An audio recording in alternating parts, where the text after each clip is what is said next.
Bom, vamos compartilhar a palavra e hoje o que eu quero compartilhar se baseia no texto de segunda carta de Paulo aos Coríntios, no capítulo 11, e eu quero ler dos versículos 2 até o 4.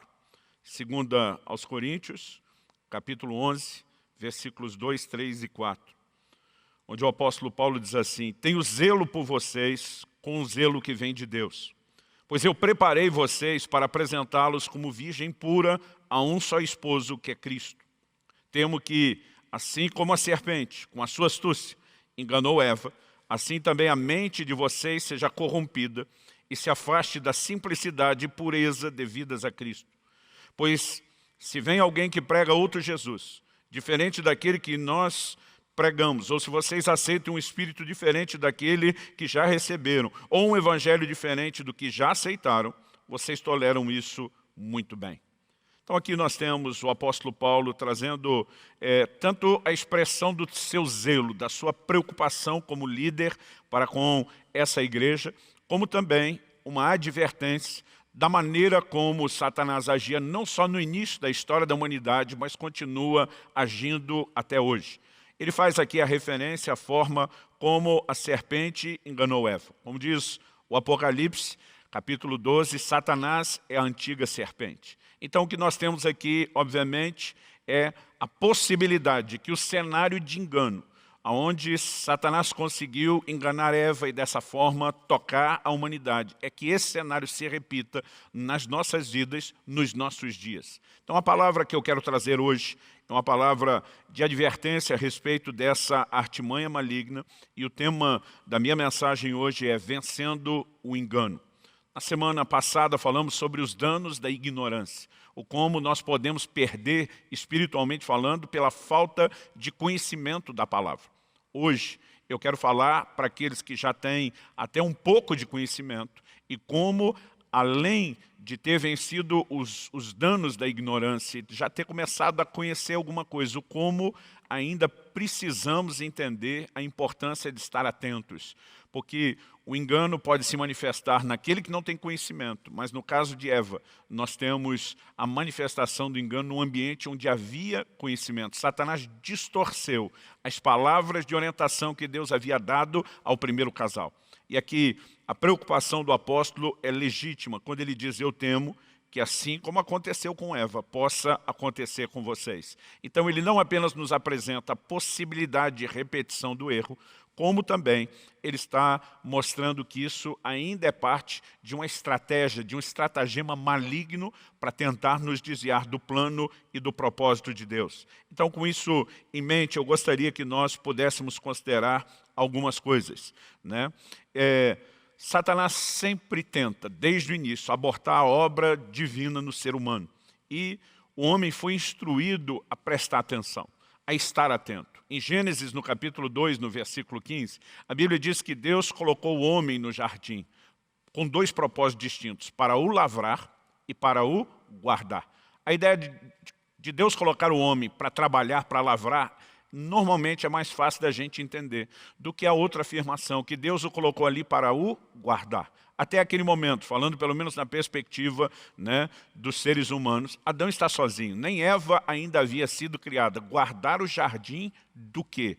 Ou melhorando a pergunta, guardar o jardim de quem? Desde o início, quando estabelece o homem sobre a terra, Deus estava dizendo: eu estou te confiando algo e você é responsável por proteger isso. Deus estava sinalizando: haverá um inimigo que tentará roubar de você aquilo que eu estou entregando. E é sua responsabilidade permanecer atento e não se deixar ser enganado e nem tampouco roubado. Então, quando o apóstolo Paulo está nos advertindo como igreja, porque essas palavras de Paulo não se limitam apenas à igreja de Corinto, a quem inicialmente ele escreveu, né? Elas foram registradas para que cada um de nós pudesse não apenas ter informação e instrução, mas pudéssemos receber as mesmas advertências. Então nós precisamos entender que essa advertência também se estende a nós hoje, que nós precisamos permanecer atentos contra essas astutas ciladas do diabo, como diz as Escrituras. Então Jesus nos ensinou a respeito dessa luta. Essa luta não é apenas aquele confronto aberto, né, que nós lemos em Efésios 6,12. A nossa luta não é contra a carne e o sangue, mas sim contra os principados, as potestades, as forças espirituais da maldade. Nós precisamos entender que além desse embate aberto, direto, de resistência no reino espiritual, há uma guerra que se trava dia após dia e muitas vezes de uma forma discreta que a gente nem percebe. Por exemplo, em Mateus, no capítulo 5 e no versículo 37, Jesus nos orienta a respeito de um posicionamento firme com a palavra, né? O Senhor Jesus fala a respeito de não necessariamente lançarmos mão ou fazermos uso de um juramento. E ele diz em Mateus 5,37, que a palavra de vocês seja sim, sim e não, não. Ele diz, o que passar disso vem do maligno. Em outras palavras, ele está dizendo, se alguém fala sim, e, no entanto, está planejando que a sua resposta prática de conduta seja não, ou vice-versa. Ele diz, se passou do sim é sim e não é não, ele diz, isso vem do maligno. Ele não apenas está mostrando que o inimigo pode nos induzir a um comportamento errado, como está mostrando também um sistema de valores do reino das trevas e não de Deus, mas ele mostra que isso pode afetar as nossas vidas. Então é importante que a gente saiba que ao viver a vida cristã, nós vamos travar uma batalha contínua. Em segunda carta de Paulo aos Coríntios, a mesma epístola onde estamos refletindo, mas dessa vez lá no início, no capítulo 2, o apóstolo Paulo diz o seguinte no versículo 11, para que Satanás não leve vantagem sobre nós. Ele diz, pois não ignoramos quais são as intenções dele. Então ele está dizendo que havia uma clara consciência na mentalidade do apóstolo. Eu não posso deixar Satanás levar vantagem sobre nós, porque ele está sempre tentando levar vantagem. E uma das maneiras de não permitir que isso aconteça é quando, à semelhança de Paulo, a gente diz, não ignoramos quais são suas intenções. A gente está pronto, a gente está preparado, a gente está vigilante. Então, é essa mentalidade que, como cristãos, eu e você precisamos ter em relação à vida cristã como um todo. Mas, neste dia, o foco da minha reflexão, da nossa conversa, é falar de como Satanás vai tentar trazer o engano e a distorção da palavra de Deus. Então, voltando para aquele episódio inicial, que é a referência que o apóstolo Paulo faz, né, de Eva. Nós temos uma orientação que foi dada ao primeiro casal. E depois lemos em Gênesis 3, que a serpente vem com toda uma argumentação, e ela é o padrão utilizado por Paulo para mostrar como Satanás continua agindo. E basicamente a argumentação usada pelo diabo, né, para Eva foi mais ou menos a seguinte, será que Deus falou exatamente isso? Ou será que o que Deus falou é exatamente o que você entendeu? Então, na verdade, apesar de estar distorcendo o que Deus falou, o ataque é velado, ele não é aberto. A serpente não chega só dizendo, olha, é tudo mentira, não acredita nada disso. Ela simplesmente apresenta uma proposta de recalibrar o entendimento. E é aqui que nós precisamos entender algo. Lembro de anos atrás ter ouvido uma frase do meu amigo pastor Marcelo Jamal, onde ele diz, normalmente a gente pensa que o primeiro pecado no Éden foi a desobediência, né? A desobediência é a primeira ação externa, ele disse. O primeiro pecado foi a incredulidade, né? Foi aquilo que se instalou no coração, foi questionar a veracidade do que Deus falou. E muitas vezes a gente não percebe, né, que antes da desobediência vem um questionamento, uma relativização, né, daquilo que Deus falou. Será que realmente isso é proibido? Ou será que realmente nós teremos consequências? Será que as coisas realmente são dessa maneira? E quando aquilo que Deus já falou de forma clara e aberta é colocado em xeque, nós precisamos entender que esse é o início de um processo que pode, com certeza, trazer muito dano, né? E até hoje eu percebo que algumas pessoas acabam desacreditando no coração. Será que Deus realmente quer o meu bem? Né? Eu vejo a forma como muitos cristãos olham para aquilo que a palavra de Deus proibiu, e é quase como se eles sentissem uma certa dó no coração. Que pena não poder fazer isso, né? E muitas vezes nós estamos partindo da premissa de obediência errada, né? Eu vejo muito crente com aquela filosofia, não, minha religião não permite, é só uma obrigação. Nós precisamos ir além disso, né? A Bíblia diz em Romanos capítulo 1 e depois no 16, no início e no fim da epístola, a Bíblia fala a respeito da obediência da fé. nós precisamos entender que essa obediência é baseada em fé. Fé que envolve, entre outras coisas, o entendimento de que Deus é justo, de que Deus quer o melhor para nós. Assim como um dia ele falou da nação de Israel, isso não retrata apenas um tempo do relacionamento de Deus com o povo, mas um aspecto do caráter de Deus. Ele diz, eu é que sei os pensamentos que eu tenho acerca de vós. São planos de bem e não de mal, para vos dar um futuro, para vos dar uma esperança. Mas muitas vezes, quando nós estamos de olho naquilo que Deus disse para não fazer, é como se nós estivéssemos questionando, será que Deus realmente quer o meu bem? Será que Ele quer o meu melhor? Será que Ele não está me privando injustamente de algo que seria bom para mim? Então essa relativização, ela sempre vai mexer no cerne do que deveria ser o nosso relacionamento com Deus, que é a fé, porque o justo viverá da fé.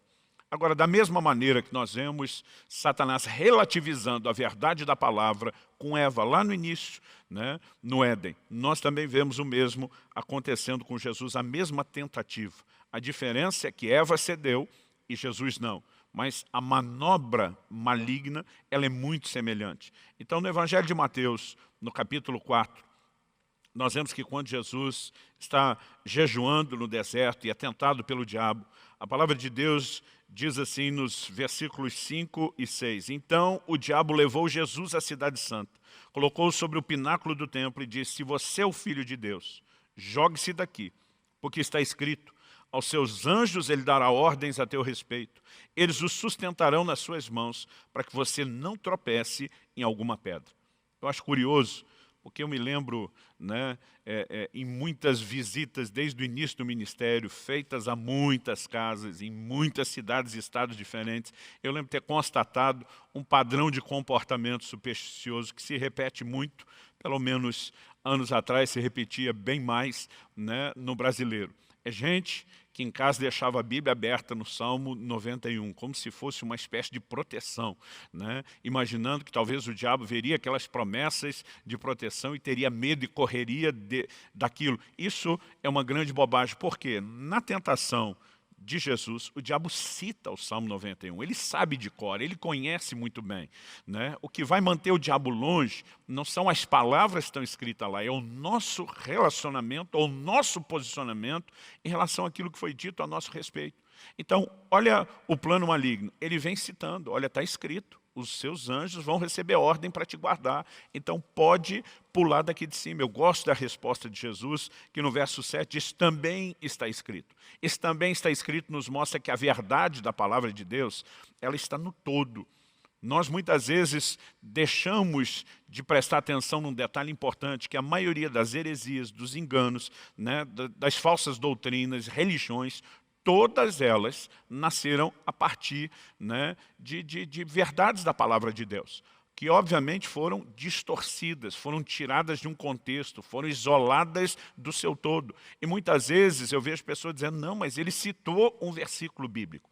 E nós precisamos de conhecimento da palavra de Deus para justamente não ser enganado com aplicações distorcidas. Então, quando o diabo começa a distorcer a aplicação do Salmo 91, a resposta de Jesus é, também está escrito, não tentarás ao Senhor teu Deus. Esse Deus que estabeleceu leis naturais, Ele espera que de fato nós também as respeitemos. E obviamente, embora eventualmente, numa situação onde debaixo da direção de Deus, um milagre, a suspensão das leis naturais possa acontecer, isso não é o padrão do dia a dia. Nós precisamos conseguir ter uma firmeza na palavra, onde a gente não seja enredado.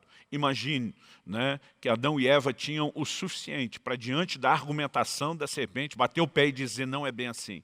No entanto, nós percebemos que eles foram dando espaço, né, foram se deixando enredar e, de alguma forma, o engano entrou e o engano se instalou.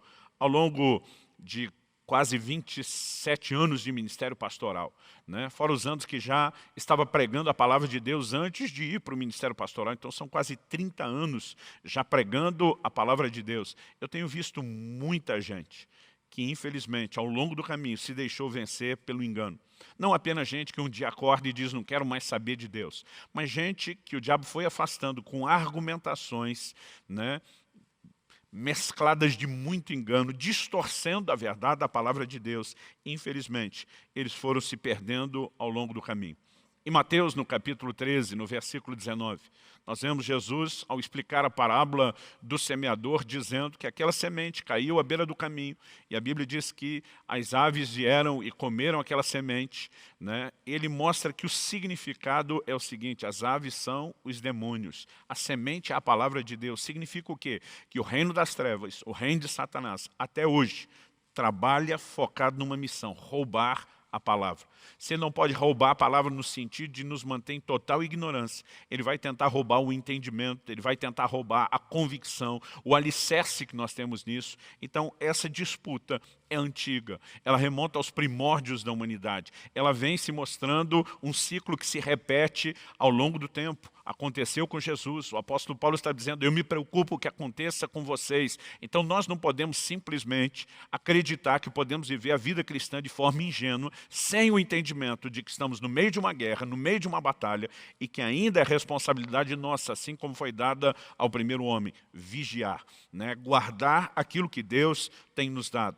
Em Atos, no capítulo 19, no versículo 20, eu particularmente gosto da forma como a palavra de Deus, né, fala a respeito dessa ação da palavra, e eu acho que isso merece a nossa atenção.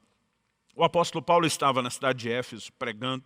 Eles viveram um verdadeiro avivamento, uma manifestação extraordinária da palavra de Deus sendo anunciada.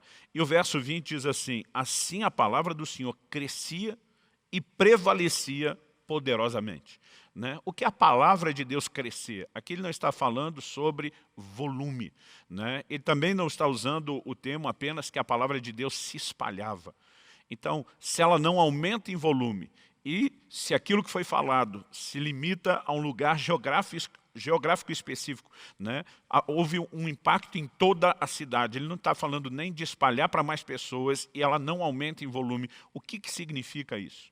Há dois verbos usados aqui. A Bíblia diz: assim a palavra do Senhor crescia e prevalecia poderosamente. E você só vai entender isso se você levar em conta, né, os versículos anteriores. Versos 18 e 19 diz assim: muitos dos que creram vieram confessando e denunciando publicamente suas próprias obras. Também muitos dos que haviam praticado magia, reunindo seus livros, os queimaram diante de todos. Calculado o valor dos livros, verificaram que chegava a 50 mil denários. O denário era o pagamento de um dia de trabalho.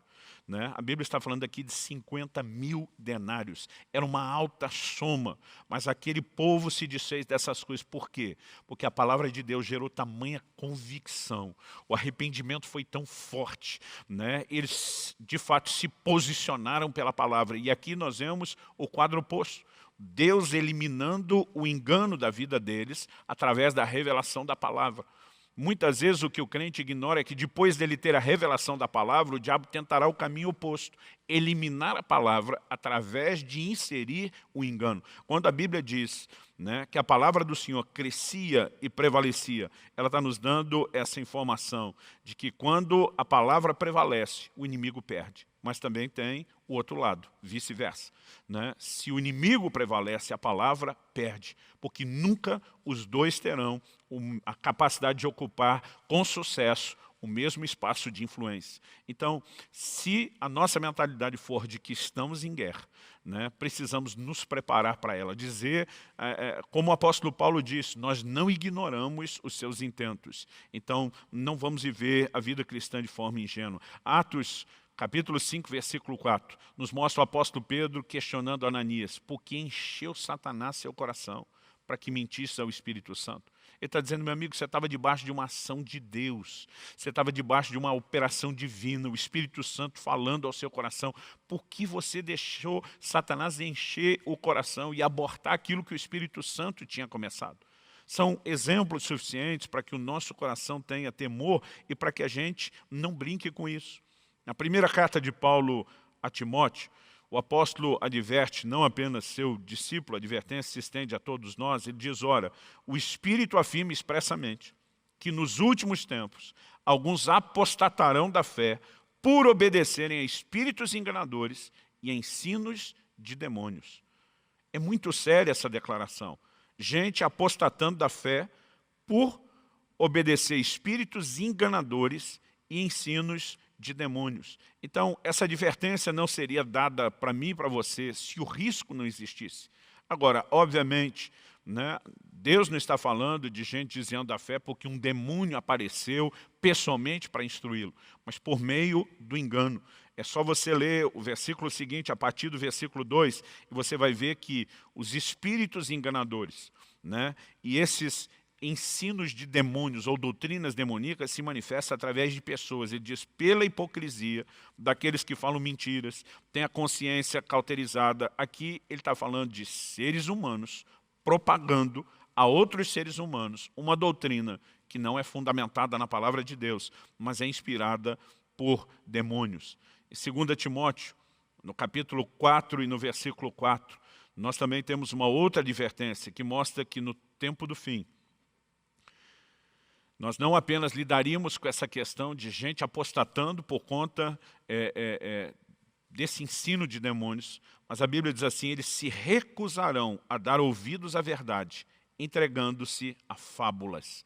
Então, em algum momento, a palavra deixou de ter preeminência, deixou de ter aquele lugar de primazia no coração da pessoa, e agora ela se torna vulnerável para que fábulas, na perspectiva do reino espiritual, encontrem espaço e lugar nas suas vidas. Então, o primeiro ponto que eu termino de destacar aqui é que Satanás sempre trabalhou com a relativização da verdade e ele não vai mudar a estratégia, principalmente porque ela vem se mostrando bem-sucedida, né? E Deus está nos mostrando que a gente tem que entender, se preparar e reagir a esse tipo de coisa. Então Deus também mostra, né, que a estratégia não mudaria. Quando a Bíblia está falando das coisas que vão acontecer no tempo do fim, significa que do início, lá no Éden, passando por Jesus, dos dias que Paulo adverte os coríntios até o fim, Satanás manteria exatamente a mesma estratégia de relativização da verdade. Agora, distinguido, discernido a forma como o inimigo opera, o que eu e você precisamos compreender de forma prática é como resistir esse ataque. Não apenas saber que ele vai acontecer, mas Deus nos comunica para que a gente possa ter uma postura, para que a gente possa, de fato, né, estar preparado. E se falamos que o problema começa lá com Eva, levando, por meio da relativização da verdade, a um questionamento, né, do caráter de Deus, porque, como eu disse, antes de praticar o ato, a ação da desobediência, começa-se a relativização, né, por meio da incredulidade, né, de se questionar se Deus de fato falou a verdade, se Deus de fato estava interessado no nosso melhor ou escondendo da gente algum tipo de privilégio que agora Satanás e o reino das trevas é que estariam nos ajudando a descobrir o que é que abre e fecha aspas depois, o que é que nós estamos perdendo. Então, se tudo isso começa baseado justamente na relativização do caráter de Deus, nós precisamos entender que essa é uma área, né, que precisa ser bem resolvida dentro de cada um de nós, na nossa fé e na forma e na maneira como lidamos com Deus. Na primeira epístola de João, no capítulo 5 e no versículo 10, a Bíblia diz o seguinte, segunda parte do versículo, aquele que não dá crédito a Deus, outra versão diz não crê em Deus, aquele que não dá crédito a Deus, faz de Deus um mentiroso, porque não crê no testemunho que Deus dá a respeito de seu filho. Então, muitas vezes a gente não para pensar o que é incredulidade, o que é não acreditar na palavra de Deus, mas o que o texto sagrado está nos informando é que se alguém não crê em Deus, está fazendo dele um mentiroso. Qual a razão para desacreditar dele? Apenas se a sua palavra não é digna de confiança. Apenas se o seu caráter não estiver acima de qualquer suspeita. Porque se ele é o Deus justo, perfeito, íntegro e verdadeiro que ele se revela ser, nós precisamos aceitar plenamente a sua palavra. Agora, quando começamos a duvidar da sua palavra, nós estamos colocando em xeque o caráter de Deus. E é exatamente por essa brecha que Satanás vai tentar se infiltrar para estabelecer o engano. O engano não tem o propósito e a intenção de apenas mudar nossas práticas da vida cristã, mas de sutilmente, de forma progressiva, nos afastar do próprio Deus, nos desconectar dele e nos levar depois a uma quebra de princípios que ela vai se tornando, né, sucessiva. Então, quando Jesus foi tentado pelo diabo, lá em Mateus no capítulo 4, e a gente agora há pouco leu um desses aspectos da tentação, eu gosto de quando, no versículo 4, a primeira proposta, né, que o diabo faz a Jesus para transformar as pedras em pães, a resposta que Jesus dá. Mateus 4,4 diz, Jesus, porém, respondeu, está escrito, o ser humano não viverá só de pão, mas de toda a palavra que procede da boca de Deus. Quando Satanás veio com a primeira tentação, Jesus rebate com a palavra de Deus. Então, na segunda, o diabo vai tentar distorcer a palavra. É como se ele falasse, você quer jogar em cima da Bíblia? Vamos lá. Mas a atitude de Jesus, já de cara, dizendo está escrito, e depois, mantendo isso, né, não foram apenas 3 tentações. A Bíblia nos mostra essas 3 que parecem ser o desfecho, o clímax de tudo. Porque a Bíblia diz em Lucas 4,13, acabadas que foram toda sorte de tentações. Ao longo daqueles 40 dias, provavelmente Satanás usou todo o seu arsenal. Mas nesse confronto final, em cada uma das 3 propostas que foram feitas, a resposta de Jesus foi sempre a mesma, né? Está escrito. Né? Depois Satanás tenta relativizar, Jesus diz, também está escrito, versículo 7. Depois no versículo 10, a Bíblia diz, então Jesus lhe ordenou, vai embora Satanás, porque está escrito. Então o último posicionamento é não só continuar dizendo, está escrito, mas dizer, diabo cai fora, você não terá lugar, porque a palavra de Deus ocupou todo o lugar que deveria dentro do meu coração. É isso que Jesus, como homem, está falando. Então precisamos entender que é exemplo daquilo que Jesus fez. A palavra de Deus é a nossa arma contra o inimigo.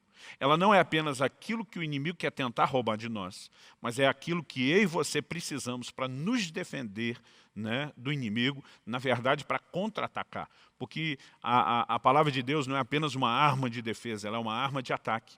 Em Efésios, no capítulo 6, né, nós lemos no versículo 16 sobre a espada do Espírito, que é a palavra de Deus.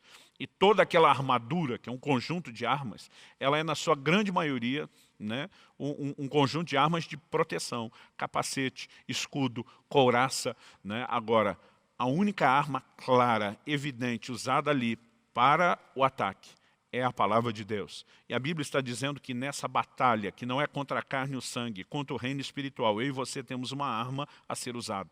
Né? É a palavra de Deus. Temos o exemplo de Jesus em Mateus capítulo 4, não apenas se defendendo, mas contra-atacando Satanás, né? Agarrado a quê? A uma ferramenta, a uma arma específica, a palavra de Deus. Cada vez Jesus estava dizendo, está escrito, ele mostra que a palavra de Deus é essa arma ofensiva contra Satanás e contra o reino das trevas. E na minha e na sua vida não deveria ser diferente.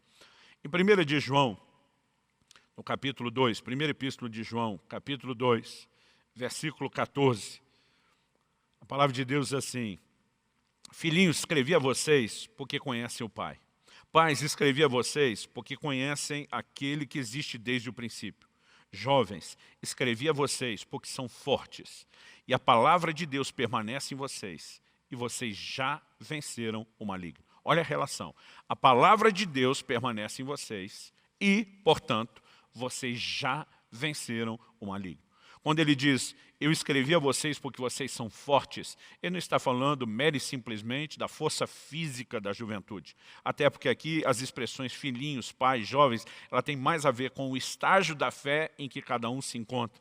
Mas ele está dizendo, olha, vocês podem ainda não ter chegado à maturidade de ser tratados ou chamados como pais, mas vocês também já não são aquelas criancinhas. Vocês já receberam o crescimento que vem por meio da palavra, né, do puro leite espiritual que ajuda vocês a crescerem para a salvação, fazendo analogia, né, lá com 1 de Pedro 2. Então ele está dizendo, vocês precisam entender que vocês são fortes. Por quê? Porque a palavra de Deus permanece em vocês e essa força da palavra de Deus em vocês leva vocês a vencerem o maligno.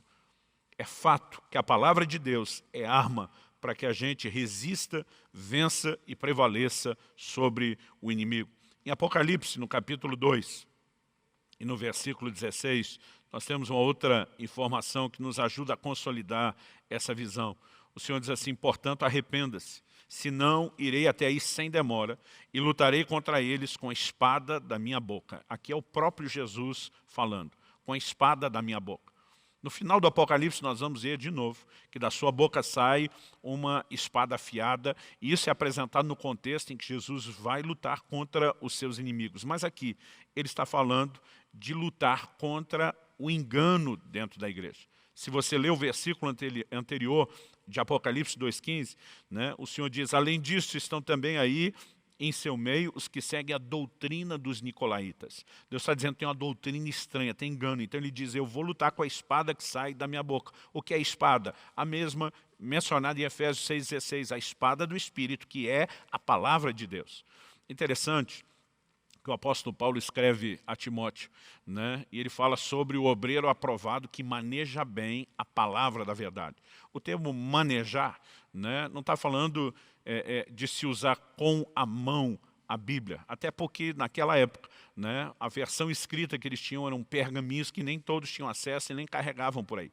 Né? Eu já vi gente dizer, não, você tem que manejar bem a palavra, tem que saber achar onde estão escritas as coisas.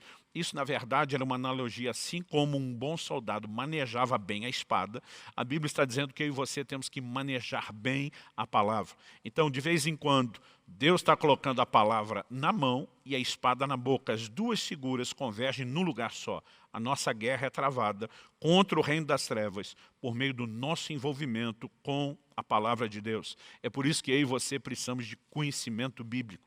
Né? Nós precisamos de alicerce nas Escrituras para que a gente não seja vencido pelas tentativas de Satanás de nos conduzir ao engano. Em segunda carta de Paulo aos Coríntios, né, a gente já tirou várias citações dessa epístola, parece que Paulo estava seguindo uma linha muito específica. Em segunda carta de Paulo aos Coríntios, no capítulo 10, nos versículos 3 e 4, nós também temos uma outra revelação a respeito desse tipo de batalha. Paulo diz, porque embora andemos na carne, não lutamos segundo a carne. Aos Efésios ele diz, nossa luta não é contra a carne e o sangue. Agora ele está dizendo, nós habitamos na carne, vivemos, nos expressamos por meio de um corpo, mas não lutamos segundo a carne. O que ele está dizendo?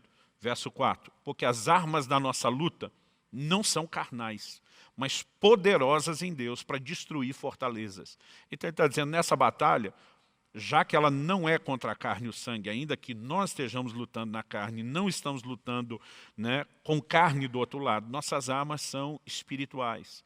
Ele diz, são poderosas em Deus, elas podem destruir fortaleza. Agora é o que ele diz, destruímos raciocínios falaciosos e toda arrogância que se levanta contra o conhecimento de Deus e levamos cativo todo pensamento à obediência de Cristo. Tudo o que Paulo está falando a respeito das armas e dessa luta envolve o quê? Fortalezas que estão ligadas aos raciocínios, uma arrogância que se levanta contra o conhecimento de Deus. Ele fala sobre levar cativo o pensamento à obediência de Cristo.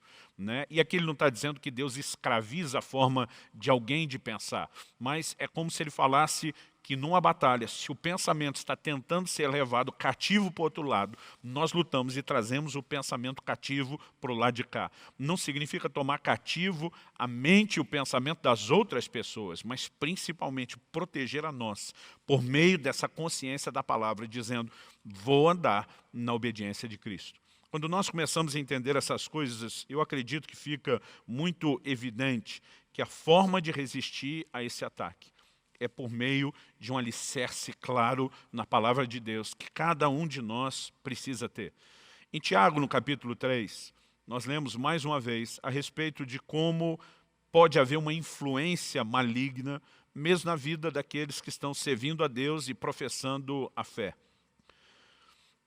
O apóstolo Paulo diz o seguinte, ele está falando de um ambiente de confusão, de conduta dentro da igreja. Ele diz no verso 14 de Tiago 3, só para formar aqui o contexto, ele diz, se pelo contrário, vocês têm em seu coração inveja amargurada, sentimento de rivalidade, não se gloriem disso, nem mintam contra a verdade. Aí ele vai dizer no 15, esta não é a sabedoria que desce lá do alto.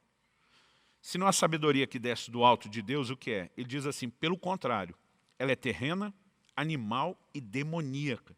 Ele diz, pois onde há inveja e rivalidade, aí há confusão e toda espécie de coisas ruins. Como contraponto, ele diz no 17, verso 17, mas a sabedoria lá do alto É primeiramente pura, depois pacífica, gentil, amigável. E agora ele vai falar de como, quando a sabedoria do alto afeta a nossa forma de pensar, nossa conduta vai refletir os valores do céu. Mas quando a sabedoria, não a do alto, aquela que, além de terrena, é demoníaca, começa a nos tocar, e sabedoria diz respeito à forma de pensar, né? Significa que nossas ações vão refletir isso. Agora lembre-se, Tiago não está falando com gente não crente. Ele várias vezes na epístola o chama de meus irmãos. Ele diz em Tiago 1,18 que eles renasceram, né, foram gerados de novo pela palavra da verdade. Então, ele está falando com crentes. E falando com esses cristãos, ele mostra que alguém pode se expor a uma sabedoria que é terrena e que é demoníaca. Significa o quê? Que o diabo sempre está tentando influenciar a nossa maneira de pensar. E se essa é a maneira que ele ataca, nós precisamos proteger a nossa mente. Há um único caminho para isso, né? É nos fortalecermos, blindarmos nossa mente, nosso coração, nossas convicções com a palavra de Deus. Então, em primeiro lugar, falei da relativização da verdade como ação maligna. Em segundo, como resistir a esse ataque, fortalecer o entendimento e a revelação da palavra na nossa vida. Mas, em terceiro e último lugar, eu quero lembrar você da importância de se fortalecer na verdade, já que o conhecimento é algo progressivo, né? Nós precisamos de cada vez mais informação e cada vez mais convicção daquele nível de informações que nós já temos. Na semana passada, falando sobre os danos da ignorância, eu citei, né, tanto Oséias capítulo 4, versículo 6, que diz: o meu povo perece porque lhe falta o conhecimento, como citei também João capítulo 8, versículo 32, quando Jesus diz: conhecereis a verdade, e a verdade vos libertará. Então nós exploramos aqui a ideia de que a ignorância, a falta de conhecimento traz dano, meu povo perece. Mas quando Jesus diz: o conhecimento da verdade vai libertar vocês, significa que a ignorância, a falta de entendimento, escraviza. Então, nós podemos dizer que a verdade só liberta, porque mentira e um engano escraviza. E muitas vezes há pessoas que têm se deixado enredar por uma mentalidade que não está alinhada com a palavra de Deus. O engano vai se instalando aos poucos e nós precisamos nos proteger disso. Agora, como eu e você vamos nos fortalecer na verdade?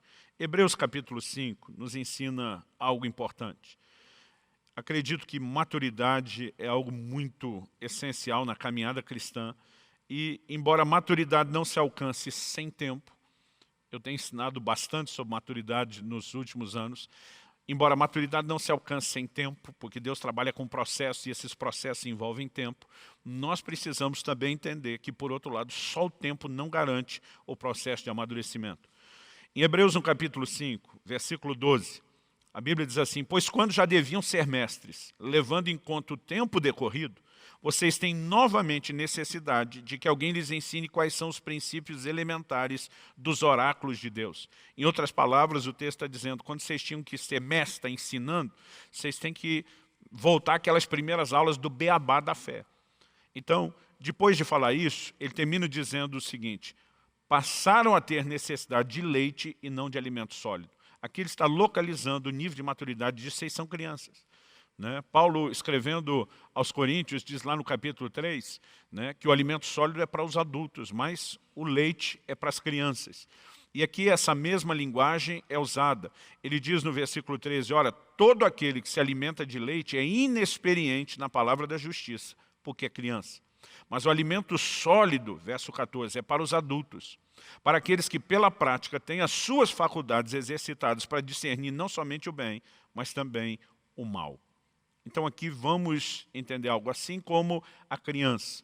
Ela é suscetível a engano porque ela vive na inocência, né? No estado onde ela não consegue suspeitar o mal. A Bíblia diz que aqueles que estão na fase da infância não têm a capacidade de discernir o mal. A capacidade de discernir o mal, ela começa quando a minha, a sua faculdade, ela vai sendo exercitada para entender não só o que é o certo, o bem, mas também o mal. Agora, ele diz que a única forma de ter as faculdades exercitadas para discernir o mal, para perceber um engano, uma tentativa maligna, uma manipulação, né, doutrinária, uma tentativa do diabo de nos enredar com a quebra da palavra de Deus, às vezes com argumentos que parecem até ser espirituais e bíblicos. A única forma, o texto diz aqui, aqueles que pela prática, verso 14, têm as suas faculdades exercitadas para discernir não somente o bem, mas também o mal. Não há forma de eu e você, de nenhum cristão, conseguir desenvolver, né, a não ser pela prática, desenvolver essa facilidade ou essa faculdade de discernir não só o bem, mas também o mal. Então precisamos de dia a dia prática, de questionamento na palavra de Deus. Eu acredito que se por um lado é verdade, né, que as palavras às vezes precisam ser ministradas de uma maneira que simplifique a nossa prática e a conduta e a gente entenda o que fazer, isso não significa que eu e você, né, não deveríamos estar sendo estimulados a um nível de conhecimento e entendimento doutrinário cada vez maior. O mesmo Jesus, né, que tinha uma capacidade didática de dizer, olha as aves do céu, olha o lírio do campo, ele aplicava a palavra de Deus com essa simplicidade. Ele também tinha discussões doutrinárias em público, né, com muitos dos fariseus e dos escribas e dos mestres da lei, que eram de alto nível, a ponto de deixá-los completamente sem resposta. Então, muitas vezes eu vejo gente dizendo, não tem que se preocupar em dar conteúdo demais. Olha para Jesus, que ele descarregava o que era simples, é verdade, mas não fazia só isso, né? Nós precisamos das duas coisas, né? Precisamos de criança recebendo o leite, precisamos de adulto recebendo alimento sólido, mas precisamos de crianças sendo estimuladas ao crescimento e a uma mudança de dieta, porque se elas permanecerem eternamente naquela fase, né, elas vão precisar de novo sempre receber o beabá da fé, os princípios elementares dos oráculos ou da palavra de Deus, e não vão pela prática se desenvolver. Então precisamos de relacionamento com a palavra, precisamos de desafio ao estudo bíblico, à compreensão das verdades, e por meio desse relacionamento, nós vamos crescendo ou vamos nos fortalecendo na verdade. Porque é possível, como o texto nos mostra, permanecer estagnado a ponto de nunca aprender. Paulo escreve a Timóteo, ele fala de pessoas, né, que estão sempre aprendendo, mas nunca chegam ao pleno conhecimento. Né? Porque não vão a lugar nenhum. Elas recebem sempre aquelas mesmas coisas que não produzem crescimento na sua vida espiritual. Então, eu e você precisamos entender que, além da palavra de Deus ser o meio de resistir o engano, a relativização da verdade, nós precisamos nos fortalecer na verdade. E esse fortalecimento na verdade vai sempre nos ajudar a olhar para Deus com aquele caráter infalível, o Deus que está acima de qualquer suspeita. Né? Interessante que Davi, que se dedicava ao estudo das Escrituras, aliás, era uma ordenança de Deus, já desde o tempo de Moisés, em Deuteronômio, que quando um rei se assentasse no trono, tinha que ter uma cópia da lei de Deus, tinha que lê-la todos os dias. Né? Davi diz no Salmo 27:10, ainda que o meu pai e a minha mãe me desamparem, o Senhor não vai me desamparar. O que ele está dizendo? Aquelas pessoas em que eu mais confio, pai e mãe, né? Se elas falharem, eu tenho certeza de uma coisa, Deus não vai falhar. Né? Há declarações ao longo das Escrituras que nos mostram que nós podemos confiar em Deus. Lembrando, né, que esse fortalecimento, na verdade, começa sempre com aquilo que o diabo mais vai atacar, o caráter de Deus. Né? Para que o engano não entre, eu e você precisamos ter sempre esse alicerce. Isaías 49:15, Deus diz, pode a mãe que amamenta seu filho esquecesse da criança que mama, apesar da resposta padrão ser não, porque de vez em quando surge uma ou outra mãe desnaturada. Deus chega ao ponto de dizer, ainda que essa se esqueça. E eu gosto de dizer que o amor de mãe é o mais sagrado, elevado e sacrificial nível de amor que o ser humano conhece. Deus diz, ainda que ela se esqueça do filho. O Senhor diz, eu não me esquecerei de vós. Tem os vossos nomes escritos nas palmas da minha mão o tempo todo. Deus está dizendo, eu não vou falhar com vocês. A Bíblia diz, é impossível que Deus minta. Né? Ele é o Deus que diz, nunca te deixarei, jamais te desampararei. E nós precisamos de uma confiança firme e profunda nesse Deus. Dia a dia fortalecer a convicção da verdade da palavra de Deus a respeito de quem Deus é, pela prática, leitura, meditação da palavra, né? A busca pelo entendimento. Isso vai nos levar a um lugar onde de fato a gente se proteja. Então, seja para resistir o ataque do inimigo e a relativização da verdade, né, seja para fortalecer a verdade. Eu e você precisamos do quê? De uma imersão profunda na palavra de Deus. Eu termino aqui, né, concluo com Colossenses capítulo 3, versículo 16, onde nós temos uma instrução muito clara, muito precisa e muito eficiente, né, da palavra de Deus para mim e para você. Colossenses 3,16 diz: habite ricamente em vós. Isso é um imperativo. A Nova Almeida Atualizada diz que a palavra de Deus habite ricamente em vocês, né? Então, se nós entendemos que a proposta de Deus é que a palavra habite ricamente em nós, nós precisamos entender o que é estar cheios, saturados da palavra de Deus. Isso não apenas vai nos prevenir dos danos da ignorância, que falamos semana passada, mas vai nos prevenir também contra o engano que estamos compartilhando hoje. Precisamos de alicerce na palavra. Nós estamos batendo bastante nessa tecla ao longo desse ano, né? E acredito que essa é uma direção de Deus que quer nos empurrar a esse nível de relacionamento com a palavra de Deus. Me lembro de um exemplo, né, que eu li num livro do Kenneth Hagin, quando era ainda adolescente, que nunca saiu da minha mente. Se não me engano, né, isso está no livro Uma Nova Unção. Não tenho certeza do título, se foi exatamente nesse livro, mas eu lembro muito bem do exemplo. Ele citando Colossenses 3,16, que diz que a palavra de Cristo habite ricamente em vocês, ele disse que nós temos que ser como uma esponja, né? Não uma esponja seca, mas daquela que está encharcada, cheia d'água, né? Você enfia a esponja dentro d'água, derrama água sobre ela e ela tem a capacidade assim de segurar muita água dentro dela. Interessante que quando a esponja está nesse estado, aonde quer que você toque nela, que você aperte o dedo, qual é o resultado? Vai sair água. Ele dava exatamente esse exemplo, dizendo: eu e você precisamos estar tão cheios da palavra, que onde quer que nos cutuquem, né, mesmo que seja o diabo, vai sair a palavra. Está escrito. Né? Então, meu apelo ao seu coração: a Bíblia não é artigo de decoração na casa do crente. Ela deveria ser um instrumento prático de relacionamento que eu e você precisamos ter. Vamos nos encher da palavra de Deus. Vamos, dessa forma, não apenas evitar os danos, né, da ignorância, mas também vamos vencer o engano em nome do Senhor Jesus. Iniciamos esse ano, né, não só com muitas ministrações sobre o relacionamento com a palavra, mas fizemos uma campanha aqui da leitura bíblica em 100 dias, período um pouquinho maior só do que 3 meses. Né, e foi algo muito especial. Mas nós faremos nesse segundo semestre uma nova campanha de 100 dias na palavra. Né? Queremos criar essa cultura, ler a Bíblia todo dia, gastar tempo, valorizá-la. E com apenas 12 capítulos por dia, você consegue ler a Bíblia nesse tempo. Né? Alguém diz: pastor, não é melhor começar com menos? Eu digo que você teve a vida cristã inteira para estar treinando com menos, e alguns nem isso estavam fazendo. Nós estamos tentando esse tratamento de choque, esse nível de encorajamento. Vamos nos encher da palavra de Deus, porque alicerçados nela, nós vamos vencer. Eu quero orar com você. Pai, se o Senhor não vivificar pelo Teu Espírito no coração de cada um a Tua palavra, terá sido só um discurso, terá sido só uma aula. Eu oro a Deus que essa mensagem pastoral, que externa preocupação com o rebanho, eu oro que ela encontre lugar não apenas na mente, mas no coração dos meus irmãos e irmãs.